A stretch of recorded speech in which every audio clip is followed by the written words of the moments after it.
ایسے لوگوں کے اوپر عذاب کو نازل کر دیتا ہے اور کس طرح عذاب کو نازل کرتا ہے اللہ رب العالمین قرآن مجید کے اندر ارشاد فرماتا ہے اللہ رب العالمین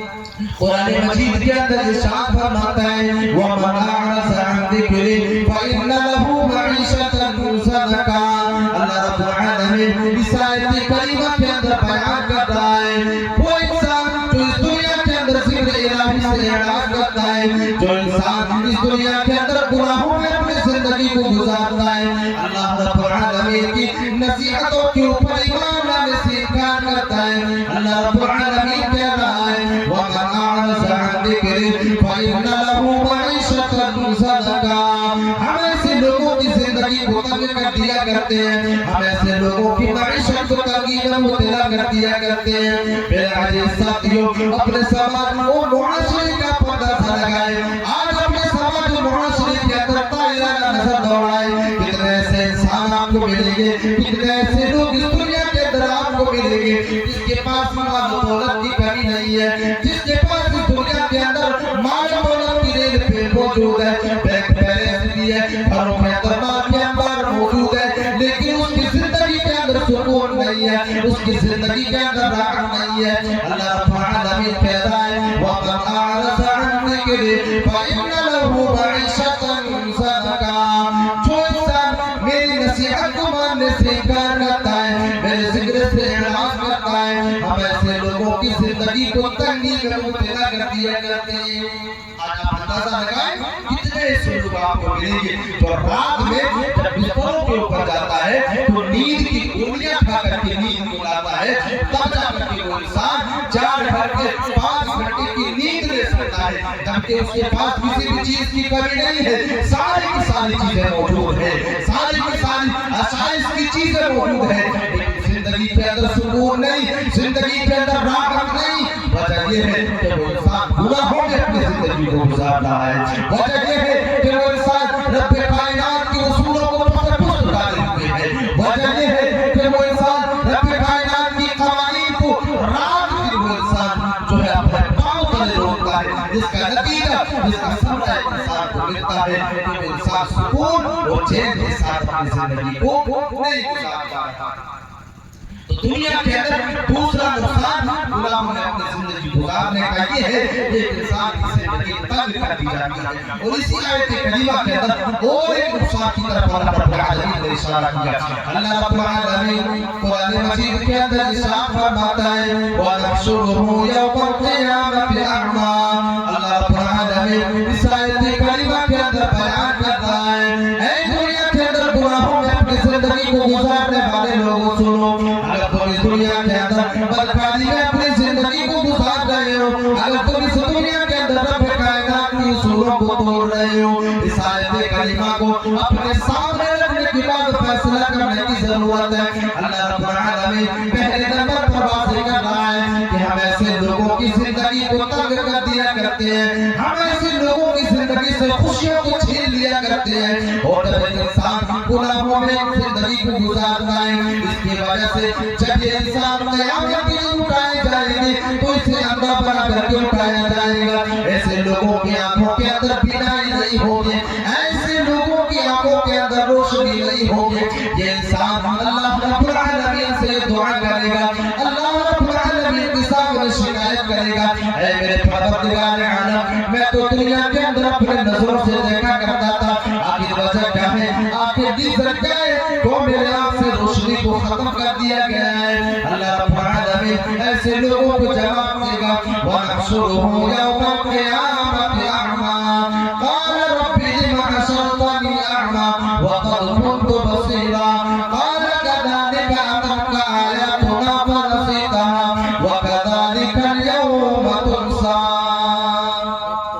جب یہ انسان اللہ رب العالمین سے سوال کرے گا پوچھے گا اے میرے پروردگار عالم میں تو اپنی نظروں سے دنیا کے اندر دیکھا کرتا تھا آخر وجہ کیا ہے کہ آج مجھے نابینا بنا کر کے اٹھایا گیا کہ آج مجھے اندھا بنا کر کے اٹھایا گیا اللہ رب العالمین ایسے لوگوں کو جواب دے گا قال كذلك أتتك آياتنا فنسيتها وكذلك اليوم تنسى اللہ رب العالمین اس آیت کریمہ کے اندر بیان کر رہا ہے ایسے لوگوں کو جواب دیا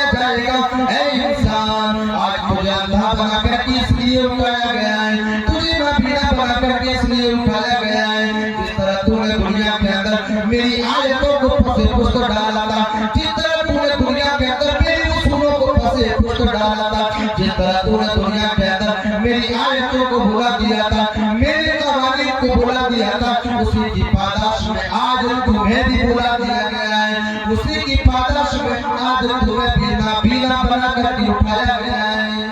یعنی اللہ رب العالمین ایسے لوگوں کو جواب دے گا کہ جس طرح تو نے مجھے دنیا کے اندر بلایا تھا، جس طرح تو نے مجھے دنیا کے اندر میری آیتوں کو بلایا تھا، کلام مجید کی اصولوں کو پس پشت ڈالا تھا، اسی کی پاداش میں آج تمہیں بینا بنا کر کے اٹھایا گیا ہے۔ میرے عزیز ساتھیوں، اندازہ لگانے کی کوشش کریں جب ایک انسان گناہوں میں اپنی زندگی کو گزارنے لگتا ہے تو اس کے عوض میں ایک انسان کو اس دنیا کے اندر سزا یہ ملتی ہے کہ اس کی زندگی کو تنگ کر دیا جاتا ہے، اور قیامت کے دن ایسے لوگوں کو سزا دی جائے گی کہ اسے نابینا بنا کر کے اٹھایا جائے گا، اندھا بنا کر کے اٹھایا جائے گا۔ یہ تیسرا نقصان۔ چوتھا نقصان، جب ایک انسان اللہ رب العالمین کے اصولوں کے اوپر نہیں چلتا، رب کائنات کے قوانین کو نہیں مانتا، اور جب گناہوں کا ارتکاب کرتا ہے، بدکاری کا ارتکاب کرتا ہے، اللہ رب العالمین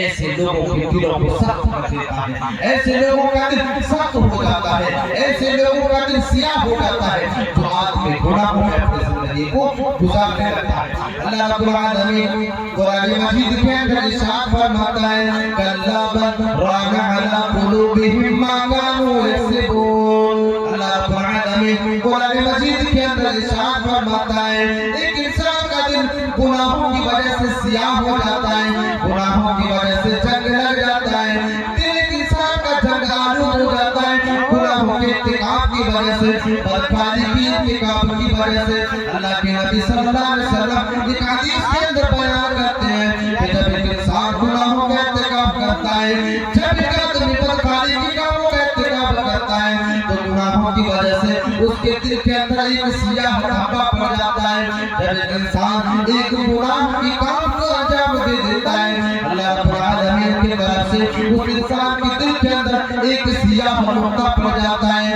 اس انسان کے دل کے اندر ایک کالا دھبا پڑ جاتا ہے۔ اللہ کے نبی صلی اللہ علیہ وسلم کہتے ہیں اگر ایک انسان اس گناہ کے بعد توبہ کر لیتا ہے، اگر ایک آدمی گناہ کرنے کے بعد اگر توبہ کر لیتا ہے، اللہ رب العالمین کے سامنے گریہ وجانی کر لیتا ہے، سجدہ کرنے کے بعد اگر وہ انسان گناہوں سے توبہ کر لیتا ہے تو اللہ رب العالمین ایسے لوگوں کو معاف کر دیتا ہے، اور اس کا دل بالکل پاک ہو جاتا ہے، اس کا دل بالکل صاف ہو جاتا ہے، اس کے دل سے اس دھبے کو ہٹا دیا جاتا ہے، اس کے دل سے اس سیاہ نقطے کو ختم کر دیا جاتا ہے۔ لیکن اگر وہ انسان گناہوں کے اوپر مصر رہتا ہے اور گناہ کے اوپر گناہ کرتا ہی چلا جاتا ہے تو ان کے گناہوں کے اوپر مصر رہنے کی وجہ سے، گناہوں کے اوپر تمامگی کی وجہ سے اس کا پورا دل سیاہ ہو جاتا ہے، اور اس طرح ایک انسان کا دل پورا سیاہ ہو جاتا ہے، گناہ کرتا ہی جاتا ہے، دھبا پڑتا ہی جاتا ہے، گناہ کرتا ہی جاتا ہے، دھبا پڑتا ہی جاتا ہے، اور ایک دن ایسا بھی آ جاتا ہے تو اس کا پورا دل سیاہ ہو جاتا ہے۔ اللہ کے نبی صلی اللہ علیہ وسلم کہتے ہیں کہ جس انسان کا دل سیاہ ہو جائے، جس انسان کا دل کالا ہو جائے، اب وہ انسان کسی بھی بات کو سمجھنے کے لیے تیار نہیں ہوگا۔ ایسے انسان کے سامنے آیت کریمہ کو پیش کر دیا جائے، ایسے لوگوں کے سامنے حدیث مبارکہ کو پیش کیا جائے، لیکن وہ انسان سمجھنے کے لیے تیار نہیں ہوگا، کیونکہ ایسے انسان کا دل بالکل سیاہ ہو چکا ہے، ایسے آدمی کا دل بالکل کالا ہو چکا ہے۔ اللہ کے نبی صلی اللہ علیہ وسلم کہتے ہیں کہ گناہوں کی کثرت گناہ کی وجہ سے ایک انسان کا دل سیاہ ہو جاتا ہے، کالا ہو جاتا ہے، اور یہ وہی انسان ہے جو اس دنیا کے اندر جب گناہوں کا ارتکاب کرتا ہے، بدکاری کا ارتکاب کرتا ہے تو اس کے دل کے اندر ذرہ برابر بھی شرم محسوس نہیں ہوگی۔ وہ انسان بدکاری کے کاموں کا ارتکاب کرے گا، زناکاری کے کاموں کا ارتکاب کرے گا، لیکن اس کے دل کے اندر ذرہ برابر بھی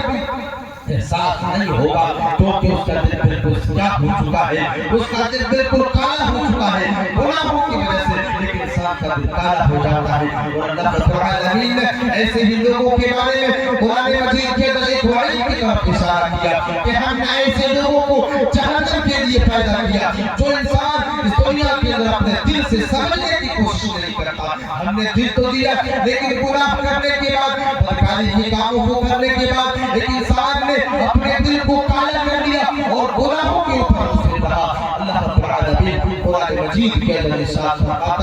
ولقد ذرأنا لجهنم كثيرا من الجن والإنس لهم قلوب لا يفقهون بها ولهم أعين لا يبصرون بها. اللہ رب العالمین اس آیت کریمہ کے اندر بیان کرتا ہے اے دنیا والے لوگوں یقینا میں نے اکثر لوگوں کو جہنم کے لیے پیدا کیا ہے. ہم نے بہت سے جنوں کو بہت سے انسانوں کو جہنم کے لیے پیدا کیا ہے. ایسے لوگوں کی سمتم یہ ہے, ایسے لوگوں کی صفت یہ ہے, ایسے لوگوں کی کوالٹی یہ ہے کہ اس کے پاس رزق ہوگا لہم قلوب لا یفقہون بہا. ایسے لوگوں کے پاس رزق ہوگا لیکن اپنے دل سے سمجھنے کی کوشش نہیں کرے گا. ایسے لوگوں کے پاس دل تو ہوگا لیکن اپنے دل سے قرآن کی آیتوں کو سمجھنے کی کوشش نہیں کرے گا. میرے عزیز ساتھیوں, آج ہم اس دنیا کے اندر بالکل اس راستے کے اوپر چل رہے ہیں. ایک انسان اس دنیا کے اندر گناہوں سے روکنے کی کوشش کرتا ہے, ایک آدمی اس دنیا کے اندر بدکاری کی کاموں سے روکنے کی کوشش کرتا ہے. ایک انسان آیت کریمہ سنتا ہے لیکن اس کے اوپر عمل کرنے کے لیے تیار نہیں ہے. ایک انسان اس دنیا کے اندر احادیث مبارکہ کو سن تو رہا ہے لیکن وہ آدمی عمل کرنے کے لیے تیار نہیں ہے, سمجھنے کے لیے تیار نہیں ہے. اور لوگوں کہیں ایسا تو نہیں کہ آج ہمارا بھی دل سیاہ ہو چکا ہے, کہیں ایسا تو نہیں کہ ہمارا دل بھی کالا ہو چکا ہے, کیونکہ یہ صفت آج ہمارے اندر موجود ہے. یہی صفت آج ہمارے دلوں کی ہو چکی ہے, ہمارے اندر بالکل یہی صفت موجود ہے. ہمارے اندر کریمہ تو سنا کرتے ہیں, ہم احادیث کو سنا تو کرتے ہیں لیکن اسے سمجھنے کی کوشش نہیں کرتے.